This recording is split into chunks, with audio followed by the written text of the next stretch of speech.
مساوات پہ بات ختم کروں. مثال نمبر 1 زیارت عاشورہ. حاجتیں پوری کرنے اور پرابلمز کے سلوشن کے لیے کتنی بہترین زیارت.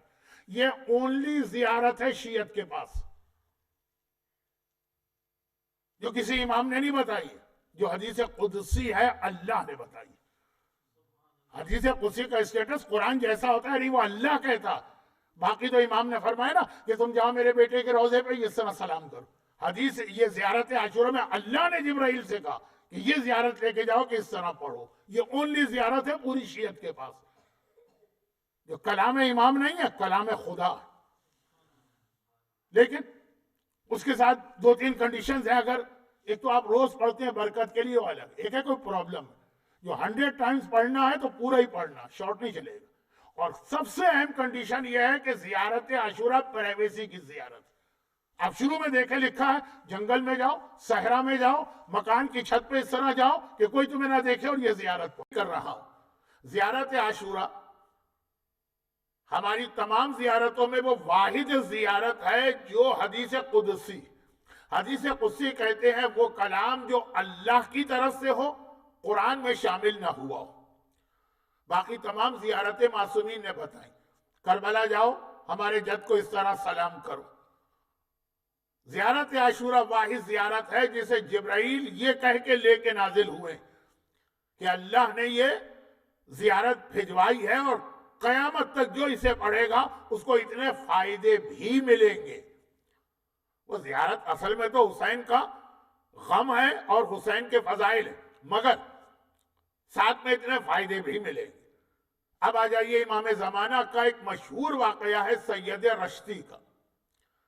وہ ایک مومن حج کے لیے جا رہا، عیسائیوں کے علاقے میں پھنس گیا، اکیلا رہ گیا، زندگی خطرے میں، سمجھ میں نہیں آ رہا جان کیسے بچاؤں. اور اس کی مدد کے لیے امام زمانہ آتے ہیں، لیکن اس وقت اسے نہیں پتا کہ یہ امام زمانہ. اور آنے کے بعد کہتے ہیں کہ چلو میں تمہیں پہنچاتا ہوں تمہارے قافلے تک. یہ قافلے سے الگ ہو گیا اور دشمنوں کے علاقے میں. اور پھر درمیان میں امام کہتے ہیں جب پریشانی میں پھنس گئے تو زیارت عاشورہ کیوں نہیں پڑھتے، زیارت عاشورہ کیوں نہیں پڑھتے، زیارت عاشورہ کیوں نہیں پڑھتے. اس کو پتہ تو تھا، لیکن زیارت عاشورہ تو یاد نہیں ہوتی ہر ایک کو. لیکن خود بخود اس کی زبان پہ آ گئے. تھوڑا اور آگے بڑھے، کہا جب پریشانی میں پھنس گئے تو نماز شب کیوں نہیں پڑھتے، نماز شب کیوں نہیں پڑھتے، نماز شب. تھوڑا اور آگے بڑھے، زیارت جامعہ کیوں نہیں پڑھتے، زیارت جامعہ کیوں نہیں پڑھتے، زیارت جامعہ کیوں نہیں پڑھتے. یہ 3 نصیحتیں کرنے کے بعد امام غائب ہو گئے. اور اس نے چونک کے دیکھا تو امام تو غائب ہو گئے، اس کا قافلہ سامنے بیٹھا ہوا.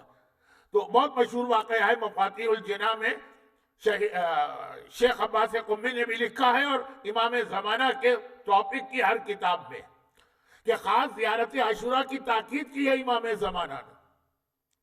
لیکن زیارت عاشورہ تو ہمیں 5ویں امام نے دی، زیارت عاشورہ تو ہمیں 6ٹھے امام نے دی، تاکید کی ہے امام زمانہ نے. لیکن ہمارے پاس کتابوں میں کہاں سے آئی 5ویں اور 6ٹھے امام کی 2 حدیثیں الگ الگ.